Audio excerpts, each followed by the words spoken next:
Okay ವಿಜ್ಞಾ, ಎಲ್ರಿಗೂ ನಮಸ್ಕಾರ.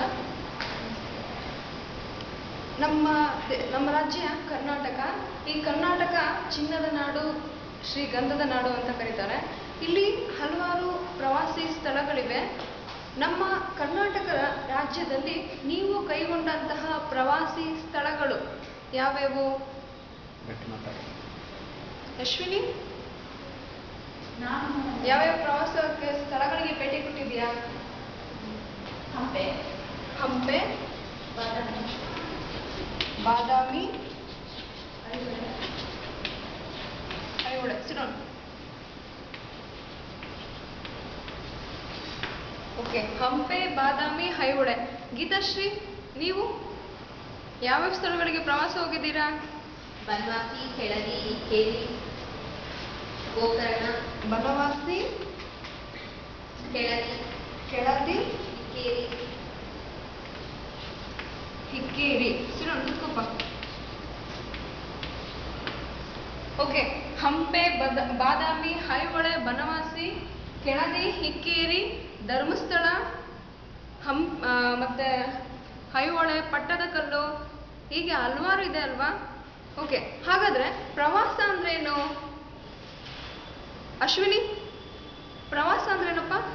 ಯಾವುದೇ ಒಂದು ನಿರ್ದಿಷ್ಟ ಉದ್ದೇಶದ ಈಡೇರಿಕೆಗಾಗಿ ನಾವು ಒಂದು ಸ್ಥಳಕ್ಕೆ ಭೇಟಿ ಕೊಟ್ಟು ಉದ್ದೇಶಪೂರ್ವಕವಾಗಿ ವೀಕ್ಷಣೆ ಮಾಡಿ ಆ ಅನುಭವಗಳನ್ನು ಪಡ್ಕೊಳ್ಳೋದೇ ಪ್ರವಾಸ. Very good. ಪ್ರವಾಸ ಅಂದ್ರೆ ಇನ್ನೊಂದು ಅರ್ಥದಲ್ಲಿ ಹೇಳ್ಬೇಕಂದ್ರೆ ಪ್ರತಿಭೆಗಳನ್ನ ಪ್ರದರ್ಶಿಸುವಂತಹ ಸ್ಥಳಗಳಿಗೆ ಭೇಟಿ ಕೊಡೋದು ಅಲ್ವಪ್ಪ? ಅಲ್ಲಿ ಕೆತ್ತನೆ ಅನ್ನೋದು ಒಂದು ಪ್ರತಿಭೆ ಅಲ್ವಾ? ಆ ಶಿಲಾ ಬಾಲಕಿಯರ ಕೆತ್ತನೆ ಇರ್ಬೋದು, ಆ ದೇವರ ವಿಗ್ರಹದ ಕೆತ್ತನೆ ಇರ್ಬೋದು, ಅಲ್ಲಿನ ಪರಿಸರ, ಆ ಒಂದು ಸೃಷ್ಟಿ ಮಾಡಿರೋದೇ ಒಂದು ಪ್ರತಿಭೆ. ಅದನ್ನ ನೋಡುವಂತಹ ಅಥವಾ ಪ್ರತಿಭೆಯನ್ನು ಪ್ರದರ್ಶಿಸುವಂತಹ ಸ್ಥಳಗಳಿಗೆ ಭೇಟಿ ಕೊಡೋದೇ ಪ್ರವಾಸ. ಓಕೆ, ಪ್ರವಾಸದಲ್ಲಿ ಹಲವಾರು ವಿಧಗಳಿದೆ. ಉದಾಹರಣೆಗೆ ನಾವು ಕಾಶಿನ ಏನಂತ ಹೇಳ್ತೀವಿ? ಪ್ರೇಕ್ಷಣೀಯ ಸ್ಥಳ ಅಂತೀವೋ ಇಲ್ಲ ಯಾತ್ರಿಕ ಸ್ಥಳ ಅಂತ ಹೇಳ್ತೀವೋ? ಯಾತ್ರಿಕ ಸ್ಥಳ ಅಂತ ಕರಿತೀವಲ್ವಾ? ಈಗ ಐತಿಹಾಸಿಕ ಸ್ಥಳಗಳಿಗೆ ಉದಾಹರಣೆಗಳು ಕೊಡಿ. ಶ್ರುತ ಹೇಳಪ್ಪ. ಐತಿಹಾಸಿಕ ಸ್ಥಳಗಳು. Okay, Belur,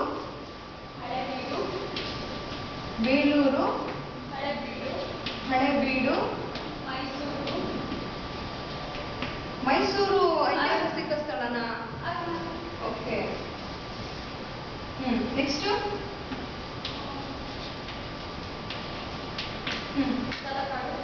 Talakadu. Very good. ಅದೇ ರೀತಿ ಯಾತ್ರಿಕ ಸ್ಥಳಗಳಿಗೆ, ಯಾತ್ರಿಕ ಪ್ರವಾಸಗಳು ಯಾವ್ದೇ ರೀತಿ ಕೈಗೊಳ್ತೀರಾ? ಯಾತ್ರಿಕ ಸ್ಥಳಗಳು, ಯಾತ್ರೆ ಮಾಡುವಂಥದ್ದು ಯಾವ್ಯಾವ ಸ್ಥಳ ಇದೆ? ಗೊತ್ತಾ? ಹೇಳಪ್ಪ ನೀನು. ಶ್ರವಣ್ ಕುಮಾರ ತನ್ನ ತಂದೆ ತಾಯಿನ ಯಾತ್ರೆ ಕರ್ಕೊಂಡು ಹೋಗ್ತಾನೆ ಅಲ್ವಾ? ಅದೇ ರೀತಿ ಹೇಳು ಒಬ್ರ. ಅಮರನಾಥ್,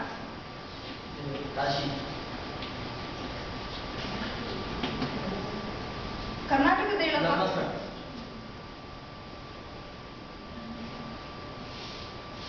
ಧರ್ಮಸ್ಥಳ. ನೆಕ್ಸ್ಟ್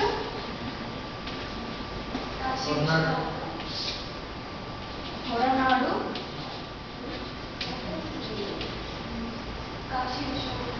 ನಾನು ಕರ್ನಾಟಕ ಕೇಳ್ತಾ ಇದ್ದೀನಿ. ಹೇಳಪ್ಪ.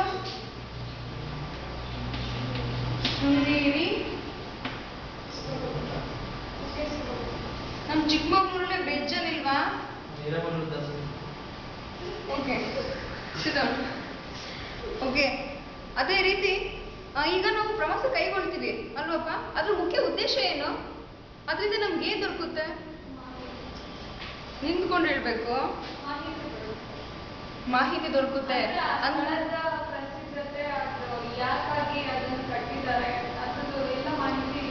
ಜ್ಞಾನಾಭಿವೃದ್ಧಿ. ಓಕೆ, ಜ್ಞಾನಾಭಿವೃದ್ಧಿ ಶಾರ್ಟ್ ಆಗಿ ಹೇಳ್ಬೋದಾ? ಆ ಒಂದು ವಿಷಯದ ಬಗ್ಗೆ, ಆ ಒಂದು ಸ್ಥಳದ ಬಗ್ಗೆ ನಮ್ಗೆ ಹೆಚ್ಚಿನ ಜ್ಞಾನಾಭಿವೃದ್ಧಿ ಉಂಟಾಗುತ್ತೆ. ನೆಕ್ಸ್ಟ್ ಇನ್ನೊಂದೇನು ಉಂಟಾಗುತ್ತೆ? ಈಗ ನಾ ಇಲ್ಲಿ ಹೇಳೋದಕ್ಕೂ ನೀವಲ್ಲಿ ಆ ಸ್ಥಳ ನೇರವಾಗಿ ನೋಡೋದಕ್ಕೂ ವ್ಯತ್ಯಾಸ ಇದಲ್ವಾ? ನೇರ ಅನುಭವ ಉಂಟಾಗುತ್ತೆ. Very good. ಸಿಡೌನ್. ಓಕೆ, ಈ ಪ್ರವಾಸ ಕಥನ ಅಂತ ಕೇಳಿದಿರಲ್ವಾ? ಪ್ರವಾಸ ಕಥನ ಅಂದ್ರೇನು ಹೇಳು ಅಪ್ಪ. ನಾವು ಸ್ಥಳಗಳ ಬಗ್ಗೆ ಕುರಿತು ರಚಿಸಿರುವಂತಹ ಕೃತಿಗಳು, ಲೇಖನ ಕೃತಿಗಳನ್ನ ಏನಂತೀವಿ? ಪ್ರವಾಸ ಪ್ರವಾಸ ಕಥನಗಳು ಅಂತೀವಿ. Very good. ಸಿದ್ಧ. ಉದಾಹರಣೆಗೆ ರಾಮಸ್ವಾಮಿ, ಗೊರೂರು ರಾಮಸ್ವಾಮಿ ಅಯ್ಯಂಗಾರ್ ಕೇಳಿದಿರಲ್ವಾ? ಅವರು ಒಬ್ಬ ಕನ್ನಡದ ಪ್ರಸಿದ್ಧ ಲೇಖಕ. ಇವರು ಅಮೆರಿಕಕ್ಕೆ ಹೋದಾಗ ಅಲ್ಲಿ ಅಮೆರಿಕದಲ್ಲಿ ಗೊರೂರು ಎಂಬ ಒಂದು ಪ್ರವಾಸ ಕಥನನ ರಚಿಸಿದ್ರು. ಅರ್ಥ ಆಗ್ತಿದೆಯಲ್ವಾ? ಓಕೆ, ಹಾಗಾದ್ರೆ ಪ್ರವಾಸ ಕಥನ ಅಂದ್ರೆ ಏನು ಅಂತ ತಿಳ್ಕೊಂಡ್ವಿ. ಈಗ ಪ್ರವಾಸ ಕಥನಕ್ಕೆ ಒಂದು ಉದಾಹರಣೆ ಕೂಡ ಗೊತ್ತಾಯ್ತು. ಅದೇ ರೀತಿ ಹಿರೇಮಲ್ಲೂರು ಈಶ್ವರನ್ ಹೆಸರು ಕೇಳಿದ್ದೀರಾ? ಇವರು ಒಬ್ಬ ನಮ್ಮ ಕನ್ನಡದ ಪ್ರಸಿದ್ಧ ಲೇಖಕ. ಇವರು ಕೂಡ ತಲಕಾಡು ಎಂಬ ನಮ್ಮ ಕರ್ನಾಟಕ ರಾಜ್ಯದ ಮಂಡ್ಯ ಜಿಲ್ಲೆಯಲ್ಲಿರುವಂತಹ ತಲಕಾಡಿಗೆ ಪ್ರವಾಸ ಸ್ಥಳಕ್ಕೆ ಭೇಟಿ ನೀಡಿದಾಗ ತಮಗಾದಂತಹ ಅನುಭವಗಳನ್ನ ಒಂದು ಲೇಖನದ ಮೂಲಕ ಬರೆದಿಟ್ಟಿದ್ದಾರೆ. ಅದನ್ನೇ ತಲಕಾಡಿನ ವೈಭವ ಅಂತ ಕರೀತಾರೆ. ಅರ್ಥ ಆಯ್ತಾ? ಏನ್ ಹೇಳಿ?